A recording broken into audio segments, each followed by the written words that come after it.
সর্বজনীন pension scheme প্রত্যয় বাতিলের দাবিতে আন্দোলনরত পাবলিক বিশ্ববিদ্যালয়ের শিক্ষকদের সঙ্গে আগামীকাল বৈঠক করবেন আওয়ামী লীগের সাধারণ সম্পাদক ওবায়দুল কাদের। এ সময় উপস্থিত থাকবেন শিক্ষামন্ত্রী মহিবুল হাসান চৌধুরী।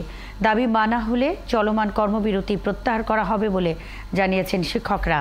বাংলাদেশ বিশ্ববিদ্যালয় শিক্ষক সমিতি ফেডারেশনের মহাসচিব ও ঢাকা বিশ্ববিদ্যালয় শিক্ষক সমিতির সভাপতি অধ্যাপক ডক্টর নিজামুল হক ভূঁইয়া এসব কথা জানান। তিনি বলেন, বৈঠকে কোনো ফলপ্রসূ আলোচনা না হলে তাদের এই আন্দোলন চলবে।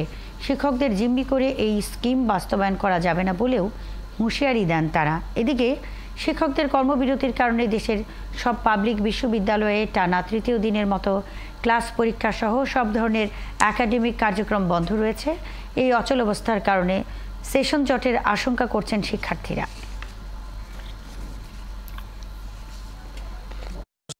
সেতু ও সড়ক পরিবহন মন্ত্রী উনি আমাদেরকে বলছে সন্ধ্যে 7টায় ফেডারেশন এবং ঢাকা বিশ্ববিদ্যালয়ের শিক্ষক সমিতির দু একজন নেতৃবৃন্দ নিয়েই উনি কথা বলতে চেয়েছেন। সেটা আবার শিফট করে আগামীকাল সকালবেলা উনি করেছেন। তো সেই আলোচনা থেকেই আমরা আলোচনা করব। আলোচনা থেকে রেজাল্ট পেলে আমরা কর্মবিরতি প্রত্যাহার করব। আর আলোচনার কোনো রেজাল্ট না হলে আমরা আমাদের আন্দোলন চালিয়ে যাব। আমরা এই অর্থমন্ত্রীর বক্তব্যকে ভুল প্রমাণ করে আমরা প্রধানমন্ত্রীর মাধ্যমে দাবি আদায় করে আমরা কাজে ফিরে যাব ইনশাআল্লাহ। শিক্ষকদের কর্মবিরতির আরও খবর নিয়ে আমাদের সাথে ঢাকা বিশ্ববিদ্যালয় থেকে যোগ দিচ্ছেন সহকর্মী ইশতিয়াক ইমন। ইমন, আগামীকালের বৈঠক থেকে কী ধরনের সিদ্ধান্ত প্রত্যাশা করছেন শিক্ষকরা? এই বৈঠকটি কখন হবে এবং এতে তারা আর কি দাবি জানাবেন?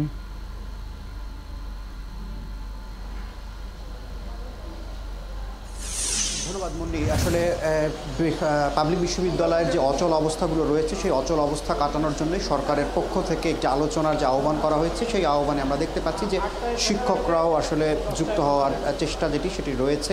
বিভিন্ন বিশ্ববিদ্যালয়ে যারা নেতৃত্ব দিচ্ছেন এবং শিক্ষক ফেডারেশনের যারা নেতৃবৃন্দ রয়েছেন তারা কিন্তু এরই মধ্যে আলোচনার জন্য উদ্যোগী হয়েছেন এবং সেই সরকারও উদ্যোগী হয়েছে এবং তারা সাড়া দিয়েছেন। এরই মধ্যে তারা প্রস্তুতি নিয়েছেন। আগামীকাল যে বৈঠকটি হবে সেটির এখনও স্থান নির্ধারণ হয়নি। এরই মধ্যে আওয়ামী লীগের সাধারণ সম্পাদক এবং সেতুমন্ত্রী ওবায়দুল কাদের তিনি কথা বলেছেন এবং শিক্ষামন্ত্রী তিনিও কিন্তু আন্দোলনরত শিক্ষকদের সাথে কথা বলেছেন। অর্থাৎ অচল অবস্থা কাটানোর জন্য যে পরিস্থিতি যা প্রয়োজন, যে বৈঠকটি প্রয়োজন ছিল সেই বৈঠকের একটি উদ্যোগ নেওয়া হয়েছে। এই আন্দোলনের মুখপাত্র এবং বাংলাদেশ শিক্ষক ফেডারেশন সমিতির যিনি সভাপতি রয়েছেন, আমরা একটু তার কাছ থেকেই জানতে চাই যে আগামীকাল যে বৈঠক রয়েছে সেই বৈঠকে আসলে আপনারা কি প্রত্যাশা করছেন।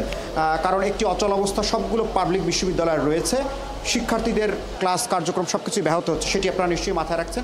আগামীকাল কি নিয়ে আলোচনা হতে পারে এবং কী প্রত্যাশা করছেন আপনারা? ধন্যবাদ আপনাকে। আমাদের মাননীয় প্রধানমন্ত্রী উনি শিক্ষক বান্ধব, শিক্ষা বান্ধব, উনি এই বিশ্ববিদ্যালয়ের কৃতি শিক্ষার্থী ছিলেন। আমাদের জাতীয় নেতা ওবায়দুল কাদের সাহেব আওয়ামী লীগের সাধারণ সম্পাদক, এমনকি উনি সড়ক ও সেতু বিভাগের উনি মন্ত্রণালয়ের দায়িত্ব পালন করছেন। ওনার সাথে আমাদের বাংলাদেশ ছাত্রলীগের সাধারণ সম্পাদক ইসাক পান্না সাহেব সকালে আমাকে ফোন করেছেন। ফোন করে উনি আমাদের আন্দোলন সম্বন্ধে জানলেন। এরপরে উনি ওবায়দুল কাদের মহোদয়কে দিয়েছেন, মন্ত্রী মহোদয়কে দিয়েছেন। মন্ত্রী মহোদয় বলছেন আপনাদের আন্দোলনটা কি। আমি আন্দোলনটা ব্যাখ্যা করলাম এবং ওনারা জানেনও। তখন উনি শিক্ষার্থীদের ব্যাপারে বললেন আমরা শিক্ষকরা খুবই সহানুভূতিশীল শিক্ষার্থীদের জন্য।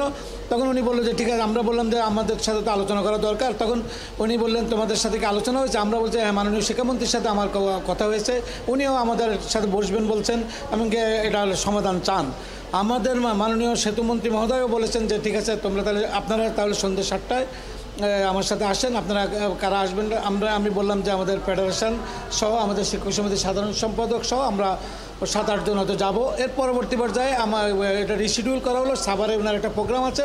তখন আমাদেরকে 1 ঘন্টা পরে আবার আমাদের ইসাক পান্না সাহেব বললেন, মাননীয় মন্ত্রী মহোদয় বলছেন, মহাসচিব মহোদয় বলছেন আগামীকাল সকালে। তো সুতরাং উনি যখনই আমাদের ডাকবেন আমরা সেখানে যাব, কথা বলবো। কী ধরনের প্রত্যাশা করছেন বৈঠকে? আসলে কি সমাধানটা আপনারা চাচ্ছেন, মানে মূল বিষয়? একই সাথে আমরা আন্দোলনও চালিয়ে যাব, আমরা কথাও বলবো। আমরা আশা করি যে যেহেতু আমাদের এই সরকার শিক্ষক বান্ধব, শিক্ষা বান্ধব, আমাদের মাননীয় প্রধানমন্ত্রী শিক্ষক বান্ধব, শিক্ষা বান্ধব, আমাদের জাতির জনক বঙ্গবন্ধু শেখ মুজিবুর রহমানকে শিক্ষাকে সবচেয়ে বেশি গুরুত্ব দিয়েছেন। আমি শিক্ষার বিনিয়োগের সবচেয়ে বড় বিনিয়োগ। আমাদের এই সরকারও চাচ্ছে অর্থনৈতিকভাবে আজকে আমরা যেখানে যে পর্যায়ে গেছি আমরা মধ্যম আয়ের দেশে যাচ্ছি। তো সুতরাং শিক্ষকদের শিক্ষাকে সরকার প্রাধান্য দিবে, সেই আলোকেই আমরা মনে করি যে প্রত্যেক স্কিম প্রত্যাহার করে আমরা যে স্বতন্ত্র বেতন স্কেল চাচ্ছি, যে পৃথিবীর অনেক দেশে আছে, এমনকি গরিব দেশ ইথিওপিয়াতেও আছে, তারপরে আপনার ব্রাজিলে আছে যে ধনী রাষ্ট্র, সুতরাং আমাদের কেন হবে না? তো সুতরাং আমাদের এই যে দাবিটা প্রত্যেক স্কিম প্রত্যাহার করে আমি মনে করি যে আমাদেরকে স্বতন্ত্র বেতন স্কেল দিবেন, এবং আমাদের সুপারগেটটি 2015 সালে আমাদের একদাপ নামে অবনমন করা হয়েছিল। সেখানে বলা হয়েছিল যে আমাদের সুপারগেটটি দেবে সিনিয়র সচিব মর্যাদায়। আমরা সচিব মর্যাদায় আমাদের শিক্ষকগুলো পাচ্ছে, কিন্তু ওই পদটি দেখা যাচ্ছে সরকারের অন্য যারা প্রধান, পুলিশ প্রধান থেকে সেনাবাহিনী প্রধান, লেফটেন্যান্ট জেনারেল সদাই ওনাদের সম্মানিত জায়গায় ওনারা গিয়েছেন। আমাদের তো এই দাবিটা তো ওই সময় প্রতিশ্রুতি দেওয়া হয়েছিল, কমিটিও করা হয়েছিল। তো আমরা আশাবাদী আমাদের এই দাবিগুলো পূরণ হবে। যদি সমস্যার সমাধান হয়, ক্লাস কবে থেকে শুরু হবে? কালকে সমাধান, আমরা কালকে থেকে ক্লাসে ফেরত চলে আসবো। এরপরে তো হয়তো শিক্ষার্থীরা কেউ বাইরে গিয়েছে বা পরীক্ষাগুলো আমরা রিশিডিউল করব। আর তাছাড়াও যদি আমাদের এই যে 2 দিন 3 দিন আন্দোলন বা 4 দিন আন্দোলন বা এই সপ্তাহ আন্দোলন, যে ক্লাসগুলো ক্ষতি হয়েছে আমরা স্পেশাল ক্লাস নিয়ে আমরা এটা পুষিয়ে নিতে পারবো। আমরা শুনছিলাম আপনি আছেন, খবর রাখতে থাকুন, আমাদের সঙ্গেই থাকবেন। বিশ্ববিদ্যালয়ের শিক্ষকদের কর্মবিরতির সবশেষ খবরাখবর নিয়ে আমাদের সঙ্গে ঢাকা বিশ্ববিদ্যালয় থেকে ইশতিয়াক ইমন যুক্ত ছিলেন। এখন জন্ম সনদ দিয়ে খোলো বিকাশ স্টুডেন্ট অ্যাকাউন্ট। নিজের বিকাশ নিজে কর।